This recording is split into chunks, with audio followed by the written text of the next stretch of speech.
I was hoping you could help me with creation and non-causality. Is that how you say it? So I've been reading about gradual creation, Big Bang, birth, death, instantaneous creation, which is I see it, I exist it, like with the eye arises the object, and then non-causality, which is no creation because only the self exists. So if I do what you were just talking about, of eliminating, looking at what's essential, like I would lose the two creations and I would just be left with non-causality. It feels like the umbrella truth. But what happens to the other two? Because if everything is included and indivisible with the absolute, how could you say that they don't exist?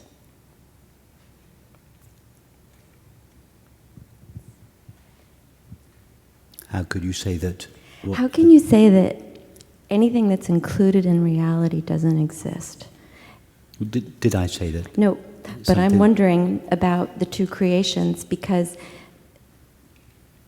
Tell me, describe the two creations again. Well, gradual creation would be cause and effect, yes. Birth and death, Big Bang. So it's existence as we know it without understanding. And instantaneous creation is more like I see it, I exist it. I mean, with the eye, it's like insta-duality. It's sort of how I see it. Insta ignorance, even depending on how you see it. But so let's say you have a dream, and you in your dream you go on a family holiday for 3 months, and you take a road trip across America. So in your dream, the dream takes 3 months, and how wide is America?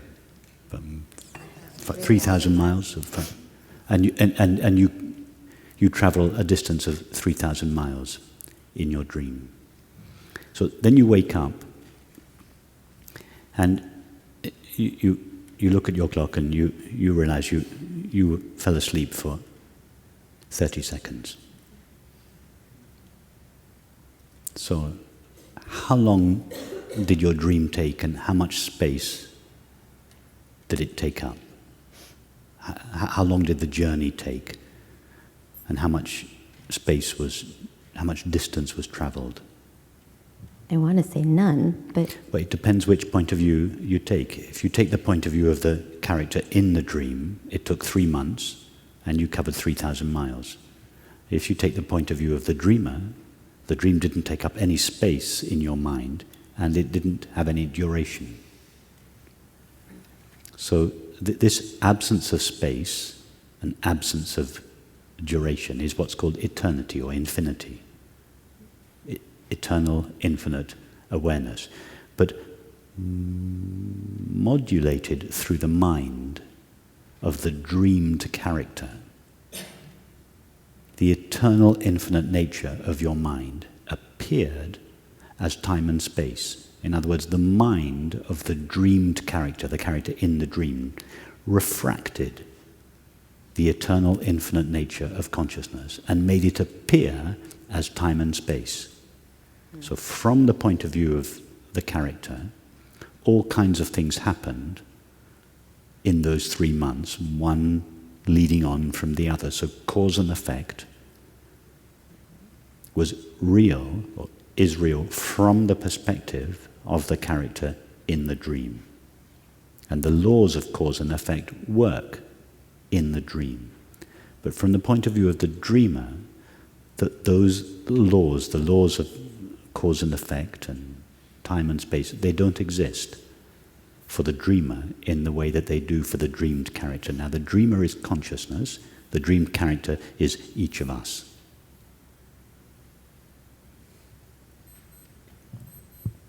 so can you say they coexist, even though one is more ultimately true? Well, you can't say that they coexist because there are not really two things there. One is simply a limited version of the other. Time and space is a limited version of eternity. It's not as if there are two things. You can't say that King Lear and John Smith coexist. For them to coexist, there'd have to be two people. They don't coexist because there's only one person there to begin with. So there is only eternal infinite awareness, which appears as time and space when refracted through the prism of the mind. But the laws that govern time and space are still included in Yes. ultimate reality. Absolutely. So they are real, just not in the way that we think. Absolutely, yes. Everything is real. There's no such thing as a... Everything is real. Even if you have a dream at night, your dream is a real dream. It's not a real Caribbean beach. The Caribbean beach is not really there. But nevertheless, it is a real dream. When you look at a mirage in a desert, there's no real water there. But nevertheless, there is a reality to the apparent water. It is a play of light, relatively speaking. When you look at a landscape in a movie, the landscape is an illusion. It's not really there. But nevertheless, there is something that is real about it, the TV screen. This confusion, I think, comes because we often hear in the traditional teaching that the world is an illusion, the world is not real. It doesn't exist. That it doesn't exist. I struggled with this, or thought about this for many years, and it's because in the traditional teaching, very often a clear distinction is not made between that which is non-existent and that which is an illusion. The two ideas are conflated, that they're considered to be the same. So sometimes we hear the world is not real, it doesn't exist, and another time we hear it is an illusion, and that they are understood to mean the same thing. No, they're different. There is a difference between something that is an illusion and something that doesn't exist. So let me explain the difference. Something that doesn't exist, something that is, let's start with an illusion. Something that is an illusion is something that is there, but it's not what it appears to be. So the mirage in the desert, the landscape in the movie, there is something there. When we're watching a movie, we're watching a conventional movie now. We're sitting on our sofa. We're watching the landscape. There is something there, but it's not what it appears to be. It's not a real landscape, but it is, relatively speaking, a real screen. So the screen is the reality of the illusory landscape. And in fact, all there is to the illusory landscape is the real screen. So all we're really seeing is its reality, is what is real. There's nothing unreal there. It's just that what is there is not what it appears to be. Are you with me? I am, and I think I have the most trouble with it when I put it into the context of, say, the Big Bang. I'm just trying to make clear the difference between an illusion and something that doesn't exist. So something that doesn't exist would be a square circle. Mm-hmm. Have any of you, or can any of you now, imagine a square circle?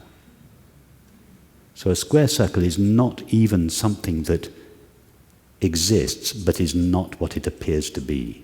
It is utterly non-existent. It is not an illusion. An illusion is something that is there, but that is not what it appears to be. The square circle is never even there. We cannot even visualize it. So, the world is not non-existent.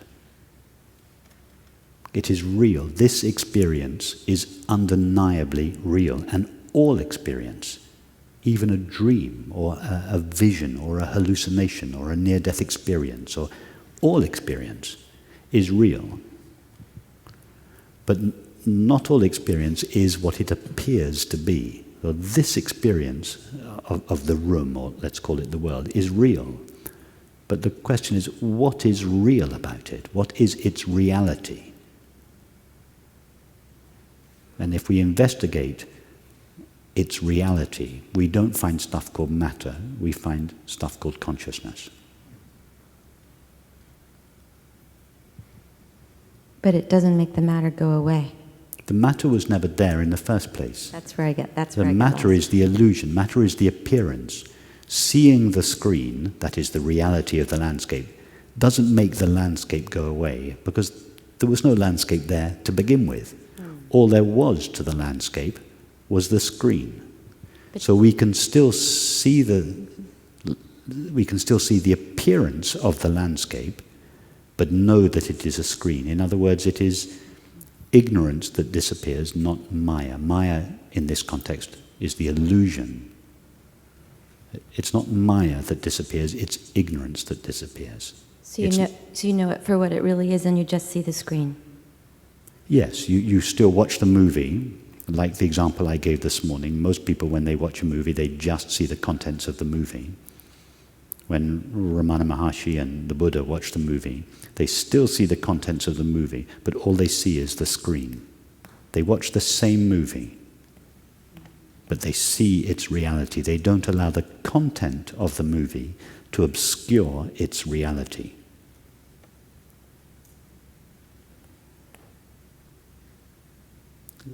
People like Ramana Maharshi and the Buddha, these were not people who had extraordinary experiences. Their experiences were the same as our experiences, just this ordinary experience. But they didn't allow the objective qualities of experience to veil or obscure the reality of experience. They saw, as it were, through the illusion. Although it's not through it, you don't see through the landscape to see the screen, but you understand what I mean. They saw, as it were, through the illusion to the reality. They didn't allow the appearance of things to veil their reality. It's just so mind-boggling. I mean, it feels, when I understand it, it feels true. And when I read quotes like there is no creation, there is no dissolution, there is no seeker, it just feels, intuitively, it feels so right. It's such a relief to read that. Yes, you see, that is written from the point of view of awareness. That text is awareness speaking. Now remember, awareness is the self-aware, dimensionless screen, but let's say it's the vast screen upon which all the colors of experience are playing. Now, from the point of the screen, nothing other than the screen ever comes into existence. Yes, from the screen's point of view, there is just itself, modulating itself, coloring itself in all the forms of experience. But no thing, no separate object comes into existence. Existence from ex sistere in Latin, meaning to stand out from. To one watching the movie on the sofa, it seems that the people and the trees stand out from the screen and have their own independent existence. But from the point of view of the screen, if not from the point of view of one watching the movie, but from the point of view of the screen, if the screen were watching the movie, no person or tree or object would stand out from itself and with its own independent existence. It experiences everything as a play of itself. And that's what it means when we hear nothing exists. It doesn't mean that there is no experience. It means no thing, no independently existing thing stands out from awareness with its own being. The only being there is, the isness of all things, is the screen of awareness. From that one's point of view, there is no creation in the sense that there are no created things. There is just the dimensionless screen of awareness modulating itself in all the forms of experience. Nothing is created. No thing comes into existence. That's why it says in the Bhagavad Gita, that which is never ceases to be, that which is not never comes into existence.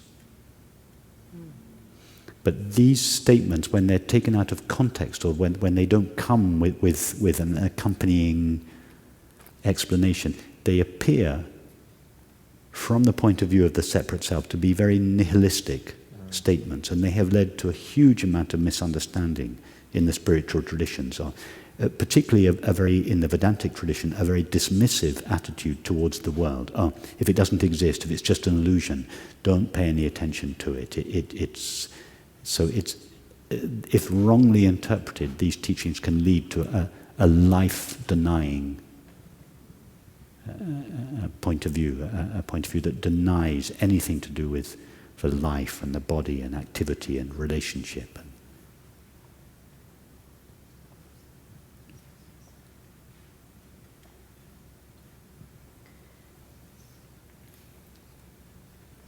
So, going back to the Big Bang, it is. From the point of view and the character in the dream, it took place 13 billion years ago. From the point of view of awareness, it takes place now. In awareness. Yeah. And both are true, depending on whose point of view you are looking at. Are you looking at it from the point of view of the finite mind, from whose point of view time and space seem to be very real? Or are you looking at it from the point of view of awareness, in which there is no time and space, although the other, one is simply a limitation of the other? And if you can't, and this is an extreme comment too, but if you can't see, the world if the world isn't seen when you see the self, and the self isn't seen when you see the world, where do you stand to be of the most benefit? Can you say that again? Like, I feel like you can look at it really extremely, like, if you're just awareness, there is no world, there is no creation, you don't see the world. And if you're really focused on the world and ignorance, you're oblivious to who and what you really are. So it seems like there's some middle ground where there's an understanding, and I'm wondering, like, how to be of benefit in the world with the understanding. Like, where is there you can't just be awareness and not see the world and be of benefit. Yes.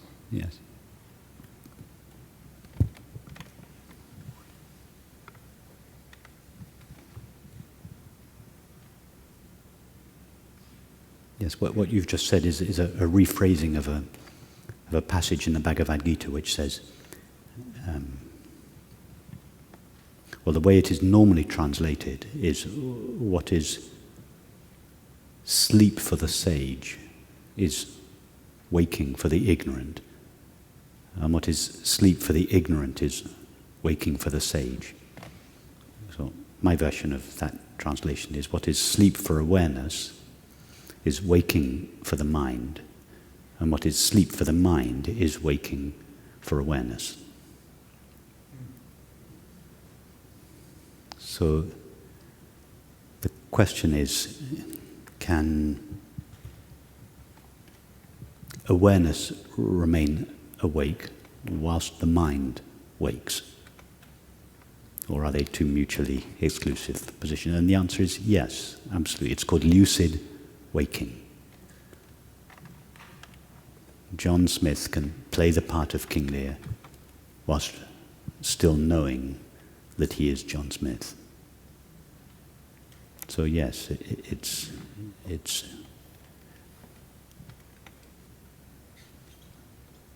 the first step.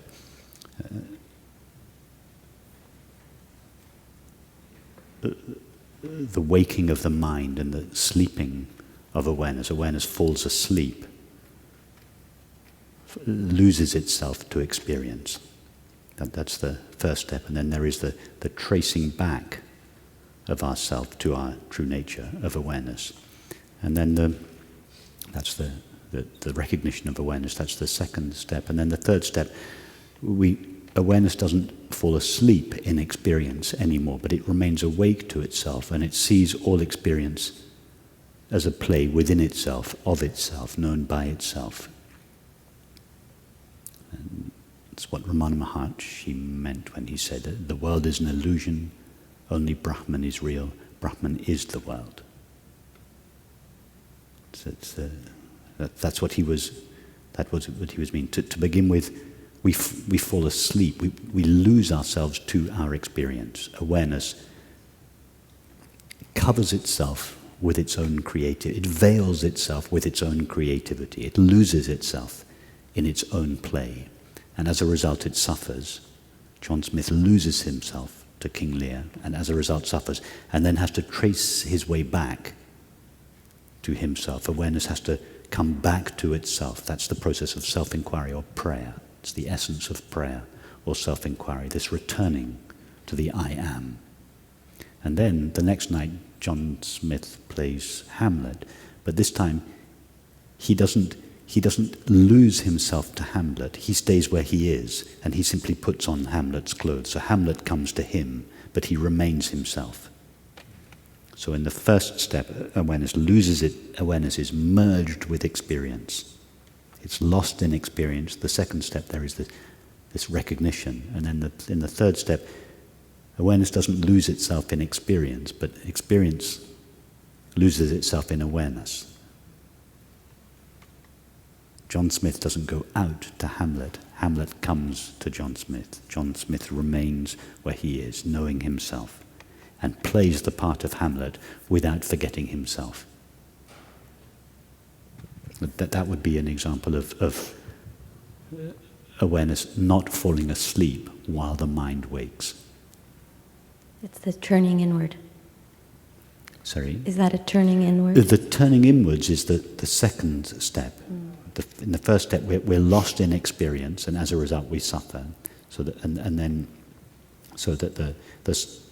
As a result of that, we retrace our steps. We turn inwards. That is, it's not really inwards, but it's away from the objects of experience. I'm not my thoughts. I'm not my feelings. I'm not my activities or relationships. What am I essentially? That's the inward-facing path, the path of self-inquiry or the path of prayer. And then there is this recognition, I am naked awareness. I am John Smith. And then the outward-facing path is when we turn round again and face the objects of experience. But this time, we don't lose ourselves in them.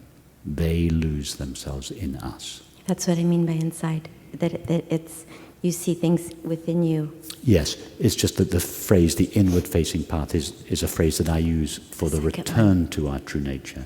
And the outward-facing path is a phrase that I use for when we go back to objective experience again and incorporate objective experience within our new understanding.